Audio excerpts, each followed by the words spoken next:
सो hey guys welcome again. So database management system के इस video series में last video में जो हमने क्रिएट टेबल के सिंटैक्स के बारे में जो गो थ्रू किया था। आई एज्यूम कि हमने प्रीवियस वीडियो में जो भी टर्म्स को गो थ्रू किया है उसके सिंटैक्स रिलेटेड वो सारे कंसेप्ट जो आपको क्लियर होगा, राइट। सो अब हम इनसे आगे बढ़ेंगे और आज के इस वीडियो में जो मैं आपको कुछ कंस्टेंट के बारे में बताने वाला हूँ। सो बेसिकली कंस्टेंट में जो हम सबसे पहला जो हमारा कंस्टेंट है विच इज प्राइमरी की, उनके बारे में जो हम बात करेंगे। सो मैं वीडियो को स्टार्ट करूँ उनसे पहले चैनल पे पहली बार आए तो चैनल को सब्सक्राइब करके जो बेल आइकन को जरूर प्रेस करना। सो हम डायरेक्ट जो है प्राइमरी की के तरफ बढ़े उनसे पहले जो है हमारे पास जो ये सिंटैक्स है जो कि क्रिएट टेबल का है, जो कि हमने ऑलरेडी प्रीवियस वीडियो में डिस्कस किया है, उनको जो है ऑन माई सिक्वल हम जो है इसको यूटिलाइज करके देखते हैं, इसको जो रन करके देखते हैं, राइट। सो ऑलरेडी मैंने ये कमांड को जो है राइट डाउन करके रखा है। सो बढ़ते हैं अपने माई सिक्वल वर्कबेंच के अंदर। सो ऑलरेडी हमारे पास जो बैंक वाला ये डेटाबेस है। सो एज ऑफ नाउ मैं एक नया डेटाबेस क्रिएट करता हूँ और उस डेटाबेस के लिए जो हमारा कस्टमर का जो टेबल है उसको जो क्रिएट करना हम सीखते हैं, राइट। सो डेटाबेस अगर क्रिएट करना है तो हमारे लिए जो कमांड क्या होगा, सो क्रिएट देन जो आप यहाँ पे डीबी यूज करोगे और देन जो भी आपका डेटाबेस का नाम है। So let's assume bank one और लेट्स अज्यूम बैंक और बैंक वन है ही, तो मैं बैंक टू जो इसका नाम दूंगा और कॉलम डीबी नहीं, यहाँ पे डेटाबेस होता है, राइट। सो डेटाबेस सो इसको जो है अगर आप एग्जीक्यूट करोगे तो आपको क्या होगा कि आपको एक डेटाबेस मिल जाएगा। अब ये चेक करना है तो इसको आप सिंपली यहाँ से जो है रिफ्रेश करो, आपको जो है देखो बैंक टू करके जो है डेटाबेस यहाँ पे मिल गया। अब इस डेटाबेस के अंदर अभी कोई भी टेबल नहीं है, सो हमें इस यहाँ पे टेबल क्रिएट करना होगा। सो टेबल क्रिएट करने से पहले आपको जो इस डेटाबेस को जो यूज करना होगा। सो यूज करने के लिए हमारे पास यूज और जो भी डेटाबेस आप यूज करना चाहते हो, लेट्स जूम मैं अगेन वही बैंक टू को यूज करूंगा, तो कंट्रोल इंटर करूंगा। ये डेटाबेस जो है अब यूज होने लगा है। अब हम यहाँ पे क्या करना होगा, क्रिएट टेबल का जो कमांड है जो कि मैंने ऑलरेडी यहाँ पे लिख के रखा है, इसको जो मैं कॉपी करूँगा और इस वाले इस वाले के अंदर लेके आऊँगा, इस वाले क्वेरी के अंदर, क्वेरी टैब के अंदर, और इतने पार्ट को सेलेक्ट करके जैसे मैं एग्जीक्यूट करूँगा तो यहाँ पे आपको एक चीज़ ध्यान देना है कि सर्वर साइड पे क्या एग्जीक्यूट हुआ। तो देखो हमारा जो ये वाला क्वेरी है वो एग्जीक्यूट हुआ और यहाँ पे 0 रो इफेक्ट हुआ है और कितना टाइम लगा वो सब इन्फॉर्मेशन आपको दिख रहा है। और अगेन अगर आप इसको रिफ्रेश करोगे तो अभी टेबल के अंदर आपको एक टेबल दिख जाएगा। अब इस टेबल के अंदर कॉलम आप चेक कर सकते हो कि आईडी जो हमारा इंटीजर है, ब्रांच आईडी ये है, then first name last name और बाकी जो भी इन्फॉर्मेशन आपने यहाँ पे दिया है which is a column, right. और इसको अगर आप एग्जीक्यूट करना चाहते हो सेलेक्ट स्टार फ्रॉम कस्टमर ऐसा कुछ, तो आपको देखो ID, branch ID, first name, last name, date of birth और जेंडर। तो इस तरीके से जो है आप यहाँ पे अपने टेबल को जो क्रिएट कर सकते हो। बहुत ही सिंपल सिंटैक्स है टेबल क्रिएट करने का। आई एज्यूम कि मैंने आपको जो असाइनमेंट दिया था for every table in bank problem, वो जो आपने खुद से कंप्लीट किया है। अगर नहीं किया है तो इस वीडियो को जो कंप्लीट करने के बाद एक बार जरूर करना है, क्योंकि प्रैक्टिस इज अ की, प्रैक्टिस बहुत ही जरूरी है। तो उस पॉइंट ऑफ व्यू से जो है आप उन सारे टेबल को जो जरूर क्रिएट करना। नाउ अब हम इनसे आगे बढ़ते हैं और बात करते हैं कंस्टेंट के बारे में। सो हमारा जो सबसे पहला यहाँ पे कंस्टेंट है विच इज अ प्राइमरी की। सो प्राइमरी की बेसिकली है क्या, उसके बारे में पहले हम गो थ्रू करते हैं और देन जो हमारा ये क्रिएट टेबल का जो सिंटैक्स है इसके अंदर मैं प्राइमरी की को कहाँ पे यूज कर सकता हूँ, किस तरीके से जो हम प्राइमरी की को यहाँ पे यूज करेंगे, वो चीजें जो देखते हैं, राइट। सो प्राइमरी की के बारे में जो ऑलरेडी मैंने आपको कुछ टर्म्स जो है पहले भी बता रखा है। अगर आपको याद हो, रिमेंबर हो, तो आप जो उन सारे पॉइंट को जो बता सकते हो मुझे इन कमेंट। सो इसके लिए जो है प्राइमरी की बेसिकली है जब आप इंट्रोड्यूस करोगे तो इसका कुछ रूल है, राइट। सो अगर किसी भी की को अगर आप प्राइमरी की इंट्रोड्यूस करो या किसी भी कॉलम के अंदर बेसिकली आप प्राइमरी की इंट्रोड्यूस करो तो यहाँ पे आपको कुछ रूल जो दिए जाते हैं, उस रूल को जो है आपको फॉलो करना होगा।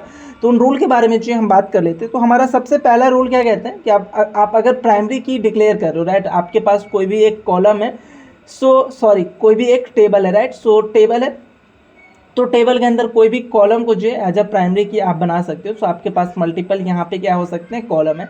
सो आप किसी भी एक कॉलम को जो है प्राइमरी की बना सकते हो। लेट्स जो हमारे पास यहाँ पे आईडी है, आईडी देन जो फर्स्ट नेम, लास्ट नेम और बाकी जो भी इंफॉर्मेशन है।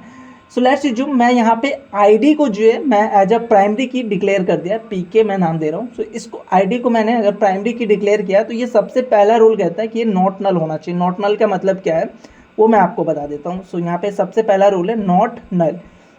सो नॉट नल का मतलब है कि अगर आप इस टेबल के अंदर अगर कोई नया रिकॉर्ड जो है ऐड करने जा रहे हो, लेट्स जो फर्स्ट रो पे जो है ऐड करने जा रहे हो, और अगर आप आईडी नल डाल रहे हो, नल मतलब कोई वैल्यू नहीं डाल रहे हो, तो आप जो ये काम नहीं कर सकते हो। तो प्राइमरी की का पहला ही नियम है कि आप अपने वैल्यू को जो नल नहीं छोड़ सकते, यहाँ पे आपको कुछ ना कुछ जो वैल्यू देना ही पड़ेगा अगर आपने इसको प्राइमरी की सेट किया है। तो सबसे पहला रूल समझ में आया कि अगर किसी भी कॉलम को जो अगर आपने प्राइमरी की सेट किया है तो वहाँ पे जो वैल्यू उसका नल नहीं होने वाला है। ये हमारा सबसे पहला रूल है फॉर प्राइमरी की। सेकेंड रूल ये क्या बोल रहा है कि प्राइमरी की हमेशा जो यूनिक होना चाहिए, सो यूनिक वैल्यू, राइट। सो अभी इसका क्या मतलब है, सो लेट्स अज्यूम आपने एक डेटा को जो यहाँ पे इंसर्ट किया अपने रो के अंदर, सो इसका प्राइमरी की या आईडी जो है 1 डाल दिया। अब आप सेकेंड टाइम कोई डेटा को जो इंसर्ट करने जा रहे हो अपने टेबल के अंदर, तो आप जो 1 यहाँ पे नहीं डाल सकते। जो ऑलरेडी आईडी आपने उस टेबल के अंदर यूज किया है वो आईडी जो है अब आप यूज नहीं कर सकते हो। मतलब कि ये आईडी वाला जो कॉलम है इसके अंदर हमेशा जो यूनिक वैल्यू स्टोर होने वाला है। सो आप अगर 1 डालोगे तो वहाँ पे जो आपको प्राइमरी की कंस्टेंट का जो एरर थ्रो करेगा। सो जब हम इंसर्ट करना सीखेंगे ना, तो वहाँ पे मैं आपको ऐसा एक एग्जांपल देके दिखाऊंगा कि अगर मैं यहाँ पे इंसर्ट करने जाऊँगा सेम रिकॉर्ड जो कि ऑलरेडी है हमारे पास, तो वहाँ पे हमें जो है प्राइमरी की कंस्टेंट का जो एक एरर देखने को मिलेगा डीबी लेवल से, राइट। सो ये था हमारा सेकेंड रूल कि आप अपने वैल्यू को जो है हमेशा यूनिक रखोगे, डुप्लीकेट जो है नहीं चलेगा उस कॉलम के अंदर। थर्ड वन जो है बेसिकली ये रूल नहीं है, मैं आपको बता देता हूँ कि आप जो है टेबल के अंदर कॉलम पे जो है आप प्राइमरी की अप्लाई करते हो। सो ये हमारा मान के चलो कस्टमर का टेबल है, तो मैं कस्टमर टेबल पे प्राइमरी की कभी अप्लाई नहीं करूँगा, राइट। हमारा ये प्राइमरी की किस पे अप्लाई होगा, तो किसी भी कॉलम के अंदर। सो ये आईडी का कॉलम हो सकता है, किसी और का कॉलम हो सकता है। अब ये भी देखेंगे कि हमारे लिए कौन सा ऐसा कॉलम है जो कि एज अ प्राइमरी की काम कर सकता है और कौन से कॉलम को जो है हमें प्राइमरी की बनाना चाहिए, वो टर्म्स के बारे में भी जो है बात करेंगे। तो ये कई बार आपको कन्फ्यूजन हो सकता है, क्या हम टेबल पे प्राइमरी की अप्लाई करेंगे? नहीं, आप किसी कॉलम को जो है एज अ प्राइमरी की यूज कर सकते हो, राइट। तो ये रूल नहीं है, बट आपको नॉलेज होना चाहिए इन चीज़ों का। थर्ड जो है वो हमारा रूल है कि each table, so each table has only one primary की, ओनली वन पीके मैं लिख दे रहा हूँ। सो ओनली वन पीके मतलब प्राइमरी की। सो अगर आप कोई भी टेबल अगर क्रिएट कर रहे हो तो उसके अंदर मैक्सिमम जो है आप एक ही कॉलम को जो है प्राइमरी की बना सकते हो। अगर आपने आईडी को जो है प्राइमरी की डिक्लेयर कर दिया तो इसका मतलब है कि आप किसी और कॉलम को जो है इस टेबल के अंदर प्राइमरी की नहीं डिक्लेयर कर सकते हो। और ये ज़रूरी नहीं है इसका मतलब कि आप जो किसी भी टेबल के अंदर प्राइमरी की नहीं डाल रहे हो तो काम नहीं होगा। अगर आप प्राइमरी की डिक्लेयर कर रहे हो किसी भी कॉलम को तो मैक्सिमम वो एक होगा, नहीं कर रहे हो तो कोई भी इशू नहीं है। लेकिन अगर आप प्राइमरी की अगर कर रहे हो डिक्लेयर तो वो मैक्सिमम जो है हमारा यहाँ पे एक हो सकता है, राइट। सो आई होप आपको ये सारे टर्म्स जो हमारा रूल है वो रूल जो है समझ में आया होगा। अब इस रूल के बेसिस पे जो है हमारे पास जो डेटाबेस है which is a bank problem, और यहाँ पे जो हमारा एक कस्टमर टेबल है, यहाँ पे इस कस्टमर टेबल के अंदर जो है हम प्राइमरी की को ढूंढना सीखते हैं कि हम इसमें से हमारे पास मल्टीपल कॉलम है, राइट। सो कौन से कॉलम को जो है एज हम यहाँ पे प्राइमरी की डिक्लेयर करें जो कि हमारे लिए बेटर होगा, वो इस क्वेश्चन का जो है आंसर ढूंढते हैं। अभी तक हमने ये क्वेश्चन का तो आंसर ढूंढ लिया कि ये प्राइमरी की होता क्या है, इसका रूल क्या है।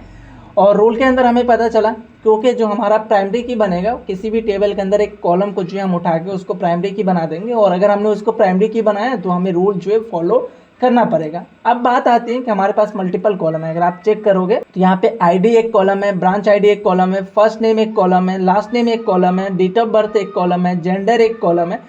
तो यहाँ पे कौन से कॉलम को जो है एज मैं प्राइमरी की डिक्लेयर करूँ, तो सबसे पहला टर्म्स जो है आपको क्या ढूंढना है कि ऐसा कौन सा कॉलम है जिसका वैल्यू जो है हमारा नल नहीं होने वाला है इन फ्यूचर कभी भी। तो आई थिंक देखो फर्स्ट नेम भी जो है हमारा नल नहीं हो सकता, लास्ट नेम हो सकता है कई बार, अगर आप लास्ट नेम कस्टमर का स्टोर नहीं कर रहे हो तो ये हमारे लिस्ट से हट गया। देन डेट ऑफ बर्थ भी जो हमारे लिए नल आ सकता है, सो डेट ऑफ बर्थ भी हट गया। जेंडर भी हमारे लिए जो है नल आ सकते हैं, सो जेंडर भी जो है हट गया। और अगर मान के चलो जेंडर नहीं है तो इसको मैं एज ऑफ नाउ जो है मैं पिक करके चल रहा हूँ कि ओके जेंडर जो है नल नहीं होगा। और अगर आप डेट ऑफ बर्थ के लिए भी ऐसा रखते हो कि चलो डेट ऑफ बर्थ भी जो है हमारे लिए नल नहीं होगा हमारे केस के अंदर, तो मैं डेट ऑफ बर्थ को भी जो है इस सिनेरियो में लेके चल रहा हूँ कि ये भी प्राइमरी की बन सकता है। तो अभी हमारे पास आईडी है, ब्रांच आईडी है, देन जो फर्स्ट नेम है, लास्ट नेम हट गया, डेट ऑफ बर्थ है और जेंडर है। अब अगेन सेकेंड रूल हमारा क्या था कि यूनिक वैल्यू होना चाहिए। यूनिक वैल्यू क्या क्या हो सकता है, तो देखो एक तो है आईडी को जो हम हमेशा यूनिक बना सकते हैं, जो कस्टमर का आईडी होगा वो हमेशा यूनिक रहने वाला है, राइट। सो ये एक अगेन अभी भी ये हमारे लिस्ट के अंदर हो सकता है। Branch ID for every customer, ये भी यूनिक हो सकता है कि एक कस्टमर का जो एक ही ब्रांच आईडी होगा, एक ब्रांच आईडी में एक ही अकाउंट नंबर ओपन हो सकता है, तो ये भी हमारे पास जो है लिस्ट के अंदर है। थर्ड वन जो हमारा यहाँ पे फर्स्ट नेम, सो ऐसा हो सकता है कि एक ब्रांच के अंदर बेसिकली हमारे पास दो व्यक्ति का जो है नाम सेम हो सकता है, दो ऐसे व्यक्ति आ सकते हैं जिसका जो है फर्स्ट नेम सेम होगा। तो हाँ, इसको जो है हम यहाँ पे प्राइमरी की नहीं बना सकते, क्योंकि प्राइमरी की का रूल है कि यूनिक होना चाहिए आपके पूरे इसके अंदर, राइट। तो यहाँ पे फर्स्ट नेम जो हमारे लिस्ट से हट गया, तो फर्स्ट नेम हट गया। अब डेट ऑफ बर्थ के लिए भी सेम सिनेरियो कि दो कस्टमर का डेट ऑफ बर्थ जो है सेम हो सकता है, तो ये भी ऑटोमेटिक हट गया। और जेंडर तो ऑटोमेटिक हट जाएगा, क्योंकि ये भी यूनिक नहीं होगा। सेम मतलब जेंडर जो है हमारे पास आ सकते हैं, तो ये भी हमारे लिस्ट से हट गया। तो देखो टेबल से ऑटोमेटिक कई सारे जो है लिस्ट हमारे पास जो है कॉलम हट चुके हैं फॉर प्राइमरी की। अभी यहाँ पे दो चीज़ें बचा है, one is the branch ID और वन इज द आईडी। तो आप इस दोनों में से किसी को जो है प्राइमरी की यहाँ पे डिक्लेयर कर सकते हो। तो ये डिपेंड कर रहा है कि आप किस पे करोगे, लेकिन मैं हमेशा जो है आईडी को जो है प्रेफर करता हूँ फॉर प्राइमरी की। और प्राइमरी की जो है अगर आप ऐड करने जा रहे हो तो एक चीज़ का थोड़ा सा ध्यान रखना कभी भी, इन माई सिक्वल, जो माई सिक्वल है वो बेसिकली इंटीजर पे INT जो हम यूज करते हैं ना डेटा टाइप, इस पर फास्ट काम करता है एज अ प्राइमरी की। इस पर अगर आप इसको जो है प्राइमरी की डिक्लेयर करते हो, कोई ऐसे कॉलम को जो है प्राइमरी की डिक्लेयर करोगे जिसका डेटा टाइप जो इंटीजर है, तो वो जो है फास्ट काम करेगा। प्राइमरी की का बहुत ही इंपॉर्टेंट रोल होता है, बहुत सी चीज़ें हम आगे गो थ्रू करेंगे। तो जैसे कि इंडेक्सिंग वगैरह है, तो वहाँ पे भी जो है प्राइमरी की हमें हेल्प करता है, राइट। सो उस पॉइंट ऑफ व्यू से जो है डेटा को जल्दी हम जो है सर्च कर सके, तो सर्चिंग के लिए बेसिकली हमारा जो इंटीजर डेटा टाइप है इन प्राइमरी की, वो ज़्यादा जो है फास्ट काम करता है with respect to another data type. तो आप हमेशा ध्यान रखना कि आप वैसे ही कॉलम को जो है प्राइमरी की डिक्लेयर करना जिसका डेटा टाइप जो इंटीजर है। मैं ये नहीं कह रहा हूँ कि आप किसी और डेटा टाइप वाले को जो है आप प्राइमरी की डिक्लेयर नहीं कर सकते, आप कर सकते हो, ऑफकोर्स कर सकते हो, बट मतलब हमारा डेटा जो है जल्दी जो है फेच हो, जल्दी जो है हमारे पास डेटा आए। तो इसके लिए जो है मैं हमेशा प्रेफर करता हूँ कि आप अपने प्राइमरी की को जो है इंटीजर डेटा टाइप को जो है स्टोर मतलब इंटीजर डेटा टाइप वाले को जो है आप प्राइमरी की स्टोर करना, आई मीन प्राइमरी की जो है बनाना। और प्राइमरी की बन रहा है तो नॉट नल होगा, यूनिक वैल्यू होगा, और एक टेबल के अंदर जो एक ही कॉलम हमारे पास प्राइमरी की हो सकता है, राइट। सो मैंने ये डिसाइड कर लिया कि ओके मैं आईडी को जो है यहाँ पे एज अ प्राइमरी की लेके चलने वाला हूँ, मतलब कस्टमर का जो है आईडी वो मैं यहाँ पे प्राइमरी की बनाने वाला हूँ। तो प्राइमरी की अगर मैं ऐसा बोल रहा हूँ कि ये कस्टमर का जो प्राइमरी की है वो हमारे लिए जो है काम करेगा, मतलब कस्टमर का जो आईडी है वो हमारे लिए एज अ प्राइमरी की काम करेगा। तो इसका क्या मतलब कि अगर कभी भी अगर आप यहाँ पे रिकॉर्ड ऐड करने जा रहे हो कस्टमर टेबल के अंदर, तो प्राइमरी की दैट मीन्स जो हमारा कस्टमर आईडी है वो नल नहीं हो सकता। नल के साथ साथ क्या नहीं हो सकता, ये यूनिक होना चाहिए। ऐसा आईडी यहाँ पे नहीं आएगा जो कि ऑलरेडी टेबल के अंदर है। थर्ड वन जो है बेसिकली हमारा क्या है कि प्राइमरी की जो टेबल के अंदर एक बार ही होना चाहिए। तो ये चीज़ें आई होप आपको समझ में आया होगा। फाइंडिंग करने का वे कि हम प्राइमरी की को जो है कैसे सर्च करेंगे, कौन से बेसिस पे जो है हम प्राइमरी की को जो है जज करेंगे कि हमारे टेबल में जो प्राइमरी की मैं किसको जो है बनाऊँ। अब प्राइमरी की तो आपने डिक्लेयर कर दिया, अब नेक्स्ट काम क्या आता है कि जो आपका क्रिएट टेबल का जो सिंटैक्स है ना, ये आपका जो सिंटैक्स है, इसमें आप जो प्राइमरी की कैसे बनाओगे। हमने यहाँ पे डिसाइड किया कि ये आईडी जो है वो हमारे लिए एज अ प्राइमरी की बनेगा। तो अभी इस आईडी को जो है प्राइमरी की बनाने के लिए बेसिकली आपके पास इन सिक्वल दो मेथड है, मतलब आप दो तरीके से जो है किसी भी कॉलम को जो है प्राइमरी की डिक्लेयर कर सकते हो। पहला बहुत ही सिंपल है कि आप जिस भी कॉलम को जो है प्राइमरी की डिक्लेयर करना चाह रहे हो, लेट्स जो अपने केस में ये आईडी है, तो ये कॉमा एज ऑफ नाउ मैं रिमूव करता हूँ, आगे मैं कॉमा यूज करूँगा। तो जिस भी कॉलम को आप जो है प्राइमरी की यूज करना चाह रहे हो, तो उसके डेटा टाइप के बाद जो है सिंपली आप यहाँ पे एक कीवर्ड यूज करोगे विच इज अ प्राइमरी की, राइट। सो यहाँ पे आप जो है प्राइमरी और की के बीच में जो है स्पेस, सो दैट्स इट। और यहाँ पे आप जो है कॉलम, क्योंकि एक कॉलम को और दूसरे कॉलम को सेपरेट करने के लिए हम जो है कॉमा यूज करने वाले, राइट। सो इस तरीके से जो है आप किसी भी कॉलम को जो है एज अ प्राइमरी की डिक्लेयर कर सकते हो। तो ये था हमारा सबसे पहला तरीका जिससे जो है आप किसी भी कॉलम को एज अ प्राइमरी की जो डिक्लेयर कर सकते हो। ये सिंपल है और सबसे सॉर्टेड है, और मैं भी ज़्यादातर जो इसी को यूज करता हूँ। दूसरा सिंटैक्स क्या है, तो जो हमारा ये सिंटैक्स का अगर आप चाहो तो स्क्रीनशॉट ले सकते हो। सो सेकेंड सिंटैक्स की तरफ हम बढ़ते हैं। तो हमारा जो बेसिकली ये पहले से जो क्रिएट का कमांड था ना, वहाँ पे हम चलते, राइट। सो ये था हमारा वो कमांड। अब अगर आप यहाँ पे प्राइमरी की डिक्लेयर करना चाह रहे हो तो दूसरा तरीका है कि आप सबसे लास्ट में जहाँ पे आप पूरे कॉलम को जो ऐड करना खत्म करो, which is this one gender, तो यहाँ पे जो है आप यूज करोगे प्राइमरी की। सो यहाँ पे आप यूज कर सकते हो प्राइमरी, PRIMARY, प्राइमरी, और देन जो की, और प्राइमरी की के पास जो आप एज अ फंक्शन आप इसको यूज करके यहाँ पे कौन से कॉलम को जो है प्राइमरी की यूज करना चाहते हो उस कॉलम का जो है नाम पास कर दो, दैट्स इट। सो यहाँ पे मैं आईडी को जो है प्राइमरी की यूज करना चाह रहा हूँ, तो आईडी और देन जो है ब्रैकेट बंद करके कॉलन से जो है सेपरेट करो। ये ब्रैकेट किसका है, तो ये ब्रैकेट जो मैंने यहाँ पे ओपन किया ना क्रिएट का जो सिंटैक्स है उसके लिए, दो सिंटैक्स है, आप यहाँ पे डायरेक्ट प्राइमरी की यूज कर लो और या तो आप जो यहाँ पे यूज कर लो। यहाँ पे मैं जस्ट अपने कॉलम का नाम दे रहा हूँ, उसका डेटा टाइप जो नहीं दे रहा हूँ, क्योंकि वो डेटा टाइप जो ऑलरेडी मैंने यहाँ पे दे रखा है कि इस कॉलम के लिए डेटा टाइप क्या होने वाला है। तो दोनों में से आप कोई भी तरीका आप यूज कर सकते हो किसी भी कॉलम को जो एज अ प्राइमरी की डिक्लेयर करने के लिए। आई होप आपको ये सारे सिंटैक्स जो क्लियर होगा। अभी इन सिंटैक्स को जो है MySQL वर्कबेंच पे लेके चलते हैं और वहाँ पे जो है इनको यूज करके देखते हैं, राइट। सो मैं यहाँ पे क्या करूँगा, जो हमारा ये वाला बेसिकली सिंटैक्स था ना, इसी में चेंजेस करूँगा, ज़्यादा कुछ चेंजेस मेरे को करना नहीं है, जस्ट यहाँ पे प्राइमरी की यूज करना है, राइट। सो ये जो बैंक 2 है ना, इसको मैं डिलीट कर रहा हूँ, आई मीन ड्रॉप कर रहा हूँ। तो ड्रॉप करने के लिए अभी हमें सिंटैक्स तो नहीं पता है, तो आप राइट क्लिक कर सकते हो और यहाँ पे आपको ड्रॉप स्कीमा का ऑप्शन दिख रहा है और यहाँ से आप जो ड्रॉप नाउ करोगे तो वो जो डिलीट हो जाएगा। अगैन मैं डेटाबेस को जो डिलीट किया हूँ, डेट मीन्स हमें फिर से डेटाबेस जो क्रिएट करना होगा। सो डेटाबेस मैंने क्रिएट किया, देन हमें यूज करना होगा। सो यहाँ पे मैं यूज करूँगा और इसको अगर आप रिफ्रेश करोगे तो आपको बैंक 2 और इसके पास कोई भी टेबल नहीं है, वो यहाँ पे आपको दिख रहा है। अब अगर आप यहाँ पे प्राइमरी की डिक्लेयर करना चाह रहे हो, आईडी को आप प्राइमरी की डिक्लेयर करना चाह रहे हो क्रिएट करते समय टेबल, तो आप यहाँ पे क्या कर सकते हो, पहला तरीका है कि आप यहाँ पे प्राइमरी की आप यूज करो, सिंपल है। और इसको अगर आप एग्जीक्यूट करोगे तो आपको जो है यहाँ पे दिख जाएगा। तो ये एग्जीक्यूट हो चुका है, यहाँ पे आप जो है नीचे देख सकते हो एक्शन आउटपुट के अंदर। और इसको मैं रिफ्रेश कर लेता हूँ, सो रिफ्रेश ऑल। तो यहाँ पे टेबल के अंदर हमारे पास जो है कस्टमर का एक टेबल आ गया और इस कस्टमर को सेलेक्ट करके यहाँ पे कॉलम चेक करोगे तो देखो आईडी, इसका डेटा टाइप इंटीजर और उसके साथ एक चीज़ और आ गया विच इज अ पीके मतलब प्राइमरी की, राइट, उसका शॉर्ट फॉर्म है। तो यहाँ पे डिक्लेयर हो चुका है कि ये प्राइमरी की जो है स्टोर करेगा, मतलब आईडी जो है कभी भी नल नहीं हो सकता और ये हमेशा उस टेबल के अंदर जो यूनिक हो सकता है, राइट। ये था हमारा पहला तरीका। दूसरा तरीका जो कि आप यहाँ पे यूज कर सकते हो, आई मीन सेकंड जो हमारा सिंटैक्स है वो क्या है। सो लेट्स अज्यूम इसका कस्टमर 2 मैं नाम दे रहा हूँ इस टेबल का, वो हमारा कस्टमर 1 था। अब यहाँ पे हम दूसरे तरीके से प्राइमरी की को यूज करना चाह रहे हैं, तो इसको मैं रिमूव करूँगा और जहाँ पे भी आप अपने इसको ख़त्म कर रहे हो, यहाँ पे आने के बाद जो आप यूज करोगे अपना keyword which is a primary की विच इज अ कंस्टेंट और यहाँ पे अपना कॉलम का नाम। सो कॉलम जो मेरे केस में आईडी है, सो यहाँ पे मैं आईडी यूज करूँगा PRIMARY, ओके। सो प्राइमरी की और की का ए नहीं, यहाँ पे प्राइमरी की, दैट्स इट। और यहाँ पे एक चीज़ मैंने आपको आई थिंक सिंटैक्स में नहीं बताया था कि यहाँ पे एक कॉलम जो आपको कॉमा जो देना पड़ेगा, तो थोड़ा सा इसको रिकैप करना। सो यहाँ पे कॉमा के साथ जो है अगर आप इसको एग्जीक्यूट करोगे तो यहाँ पे एक और बेसिकली कॉलम जो है, सॉरी, एक और टेबल आपको बन जाएगा। रिफ्रेश ऑल करोगे तो देखो कस्टमर 2 और इस समय भी आपको जो है सेम चीज़ें दिखेगा। आईडी जो है हमारा वो इंटीजर है और पीके मतलब कि प्राइमरी की है, राइट। सो ये चीज़ें जो है समझ में आया होगा। सो हमने अभी कुछ देर पहले क्या देखा था कि हमारे एक टेबल के अंदर 2 प्राइमरी की नहीं हो सकता, राइट। सो यहाँ पे एक चीज़ हम अप्लाई करके देख लेते हैं। सो लेट्स अज्यूम हमारे पास आईडी है, आईडी को ऑलरेडी मैंने प्राइमरी की डिक्लेयर करके रखा है। लेट्स अज्यूम मैं ब्रांच आईडी को भी जो प्राइमरी की यहाँ पे दे रहा हूँ।